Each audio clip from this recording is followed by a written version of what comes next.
Alors, bonjour et bienvenue donc sur Game Dev Coder. On va donc poursuivre sur notre deuxième vidéo sur la création de l'automate, le jeu de la vie, hein. Donc, on a vu la dernière fois la structure même du programme. Bon, aujourd'hui, j'ai fait des petits changements, vous allez voir, assez subtils, pour que le PC va plus vite, hein, de façon à ce qu'on ne soit pas bloqué comme on a été la dernière fois euh, sur la dernière vidéo, hein. D'accord? Donc aujourd'hui, ce que nous allons faire, bah, c'est on va essayer de créer une cellule, hein, tout simplement, hein, et l'afficher. On voit, hein, une cellule, alors on peut le représenter sous forme d'un rond. Nous, on va pas s'embêter, on va le faire sous forme d'un rectangle, hein, de 8 x 8 pixels, hein, puisque le CPC, rappelez-vous, hein, une cellule dans le CPC ici, regardez. Nous, on va travailler en mode 0, hein. J'avais dit que j'aurais dû l'ouvrir avant, mais bon, j'ai encore une fois oublié de l'ouvrir. Mais bon, c'est pas grave.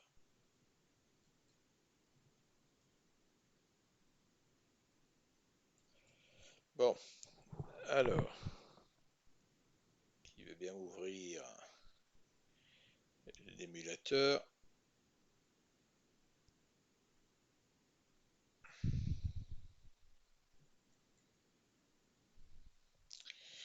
Bon, le temps qu'il ouvre l'émulateur, je vais lancer ici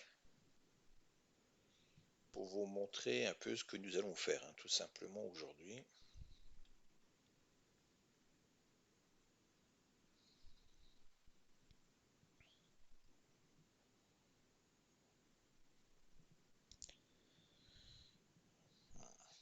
Pas top top, hein. Alors, je vais fermer, hop, lui.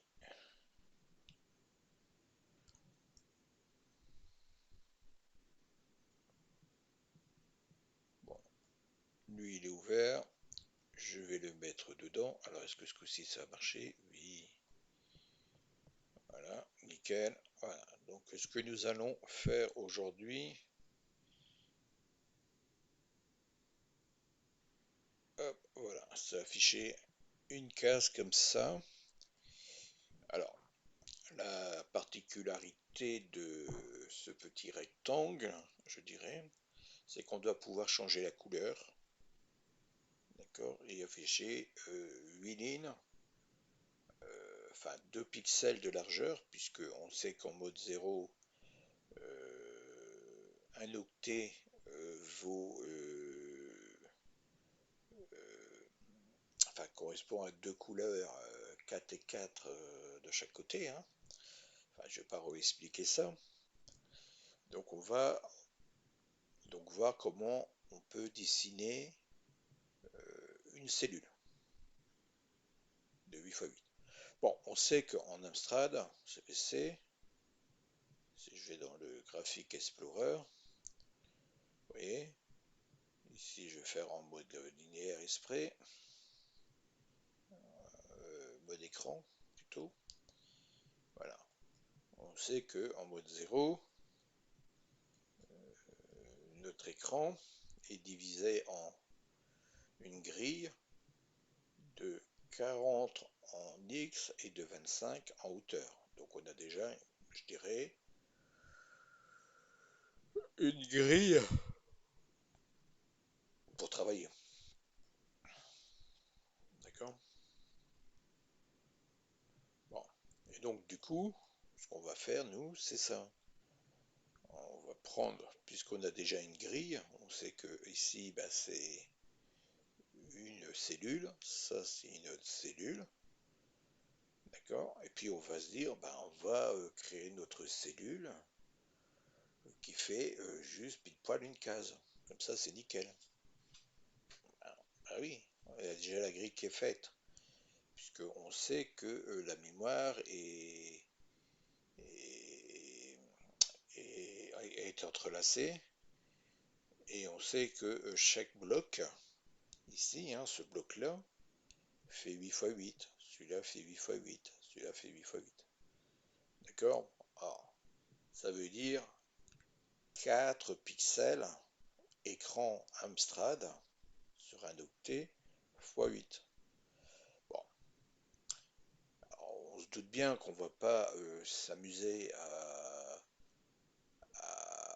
comment je dirais ça, à le mettre dans un... Voilà, donc si je vais voir en mémoire ce que ça fait, voilà, on voit que c'est du C0, C0. Bon, on va pas s'amuser à mettre 8 fois 2, ça fait 16 octets en mémoire pour présenter un bloc. Hein. On va pas s'amuser à faire ça. On va tout simplement le créer d'une façon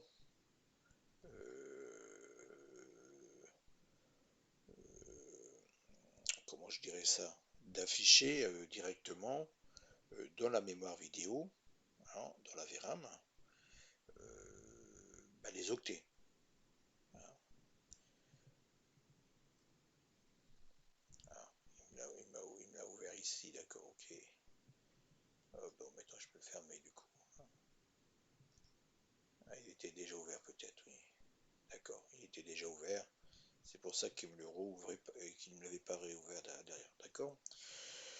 Ok. Alors j'utilise là aussi. C'est pour économiser de la mémoire et pour dire d'être plus rapide en exécution un autre éditeur qui est peu connu, qui est SimED. Vous le trouvez sur internet, hein, donc si vous souhaitez l'utiliser, utilisez-le. D'accord. Donc dans notre programme principal ici, on n'a rien changé, à l'exception ici, vous voyez, je mets le C0 pour la couleur jaune. Je vais charger en mémoire. Donc ça c'est. Alors il faut que je. Oui. Alors ici, ça sera la couleur cellule.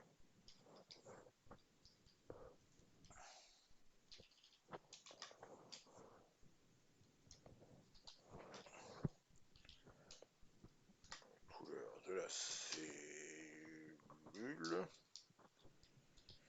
Ici ça sera. Alors l'adresse mémoire. L'adresse VRAM, c'est-à-dire là où on va l'afficher, et là c'est la fonction d'affichage.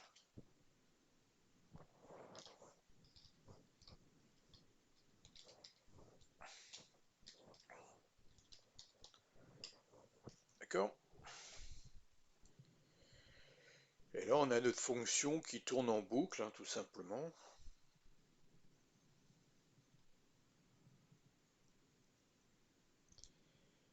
Alors, on va créer tout simplement une nouvelle fonction. Hein. Donc on va l'appeler drawCelluleASM, hein, qu'on va mettre ici hein, dans les sources hein, du programme.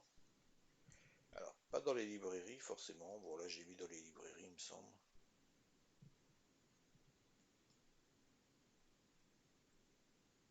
Non, c'est nickel, je l'ai pas mis dans les librairies, donc je les mets bien dans les sources.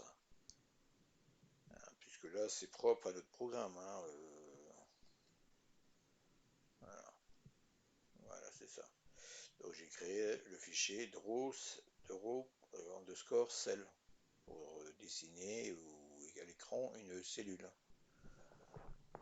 Bon, on va voir maintenant comment celle-ci se représente en code. Hein. Donc au niveau du code, on dit que HL va contenir l'adresse écran de départ, hein, donc HL est un registre 16 bits, et A, c'est le motif, hein, bon, le pattern, hein. Bon, nous, ça sera la couleur. D'accord? On sait qu'on va dessiner 8 lignes de 2 pixels. Hein, donc, nous savons que la VRAM ou la page écran vidéo est entrelacée. Pour passer d'une ligne à une autre, il faut lui rajouter 800. Mais comme ici, on va afficher un octet et on va incrémenter de 1 et on va afficher un autre octet, il faudra décrémenter à un moment donné de 1 pour passer la ligne suivante, pour l'aligner. Ben, c'est exactement ce qu'on fait ici. Hein.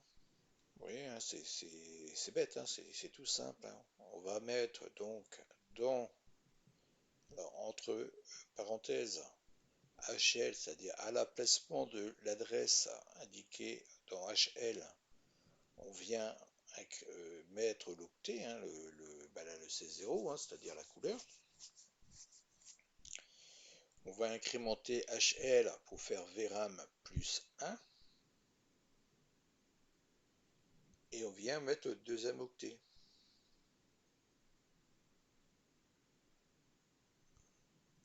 Et on vient ici ajouter à HL DE. Et DE, on a déjà retranché 1. Donc on sait que si on vient rajouter HL, ben 7FF si vous préférez, on va être aligné juste en dessous. Et on va reboucler comme ça à chaque fois. Alors remarquez bien, on l'a déjà vu, hein, TJNZ, il décrémente B et il compare à 0. Donc si le premier tour va faire 8, 7, 6, 5, 4, 3, 2, 1, et ensuite 0. Et s'il a 0, ben, il ne boucle plus.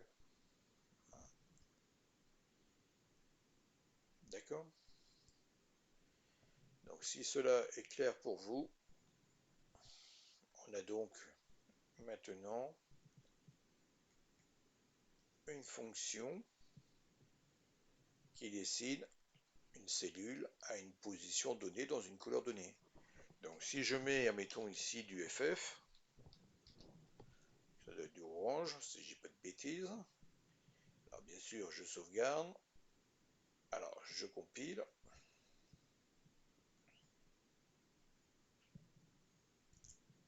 Donc là, on voit que le programme compile.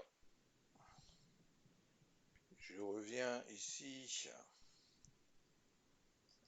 au fichier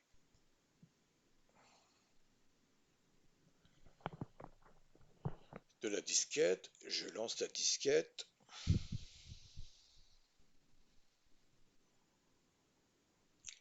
Et j'ai mon carré, ma cellule, qui est en couleur rose, orange. Voilà, rose. Pas des rouges. Hein, bon. D'accord? Bon, ce petit programme que j'utilise ici, là,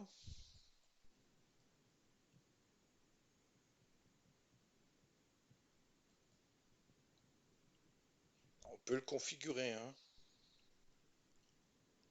On peut configurer bien évidemment les couleurs, hein, donc ce que j'ai moi fait. Hein. Et on peut également configurer des outils. Là, j'ai configuré RASM GDC. Il n'y a rien de changé hein, dans le programme. Hein. Ce que je fais, c'est dans voilà, tout ce menu ici, je viens lui mettre un nom dans le menu et je viens ici charger le fichier à exécuter. Moi, le fichier à exécuter, bah, c'est mon fichier batch. Hein, c'est mon fichier batch qui est là. Voilà. De même, je pourrais très bien aussi créer un batch pour venir lancer après compilation l'émulateur. D'accord? Voilà, ce petit programme psy, bon, il est moins lourd et moins gourmand que Visual Code, Studio Code. Et donc du coup je le prends hein, pour justement avoir un peu plus de mémoire et pour pouvoir enregistrer, je dirais, une vidéo en bonne résolution hein, sur mon PC qui date des années 80, on va dire, hein, 90 à peu près, hein, qui est vieux, hein, très vieux. Voilà. Donc, et pour les couleurs, hein, vous voyez que j'ai bien défini les couleurs, et ben, je les définis au fur et à mesure que je fais la programmation. Pour ça, ben, je clique sur Options, Color et Keyboard, vous voyez. Donc j'ai défini que le back, c'est-à-dire le background, ben voilà. Là, les commentaires, ben, je mets en vert mais avec un fond bleu. Les chaînes, c'est du bleu avec un fond bleu et les opérateurs du rouge avec un fond bleu. Puis là, ici, j'ai un certain nombre de groupes où je peux rajouter des éléments ou les supprimer. Donc j'ai rajouté A, B, BC. Bon, il y a des choses ici qui, BH par exemple, on n'aura pas, donc je peux les effacer ça. BL, on ne l'aura pas. BP, on ne l'aura pas. BX, on ne l'aura pas. CH, on ne l'aura pas. Alors bon, on va le configurer au fur et à mesure hein, les CR0, tout ça, on n'a pas.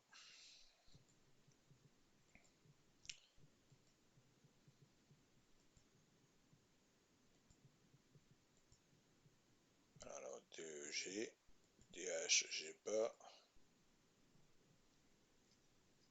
DI8G, 10 adapteurs, DGNZG. Alors, DL, je n'ai pas. Est-ce que je peux en sélectionner plusieurs d'un coup? Oui. Tant mieux, comme ça.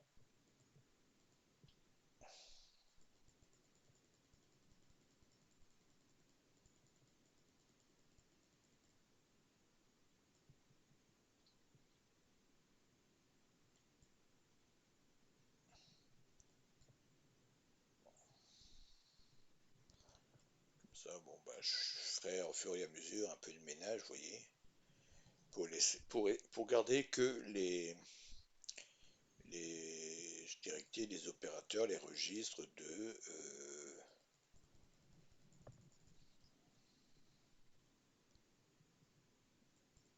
bon, et ainsi de suite. Hein. Je vais pas passer la vidéo à faire ça.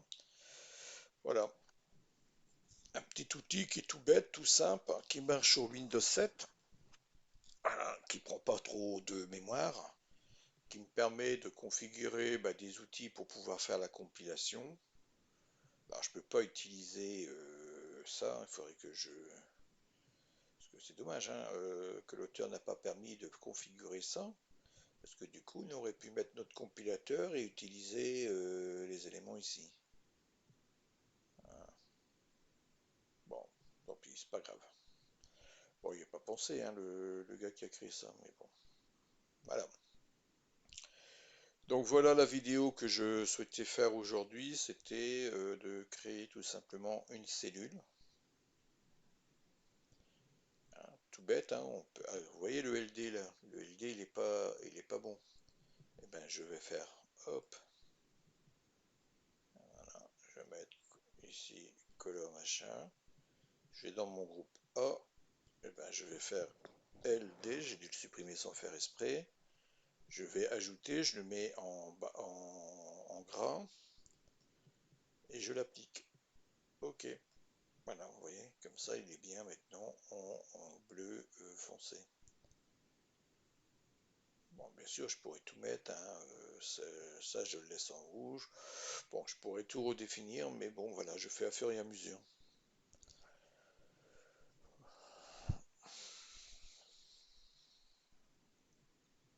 Voilà, donc on a fini cette vidéo, hein, donc on a créé, nous avons donc dans cette vidéo créé tout simplement.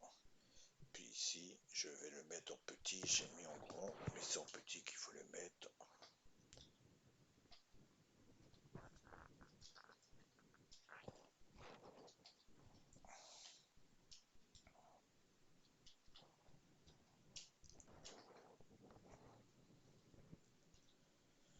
Voilà.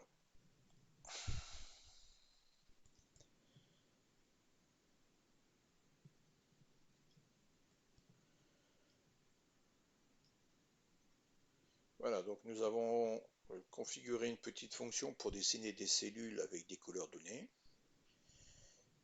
Dans la prochaine vidéo, on va voir pour pouvoir initialiser des tableaux. Hein, puisqu'il faudra bien avoir un tableau d'une dimension donnée. Hein. On va pas s'embêter, on va prendre la dimension de l'écran, hein, tout simplement, hein, pour définir les cellules. Hein. Puis on va initialiser l'écran. Dans le cas de l'initialisation de l'écran, toutes les cellules qui seront mortes, hein, tout simplement, seront de telle couleur. Toutes les cellules qui sont vivantes seront de telle couleur. Et c'est ce que nous allons définir. Hein, donc là, on a défini une couleur en dur comme ça. Ben, on va voir comment on peut définir des étiquettes et qu'on mettra donc dans les constantes ici. D'accord? Allez, passez une bonne journée. À la vidéo prochaine.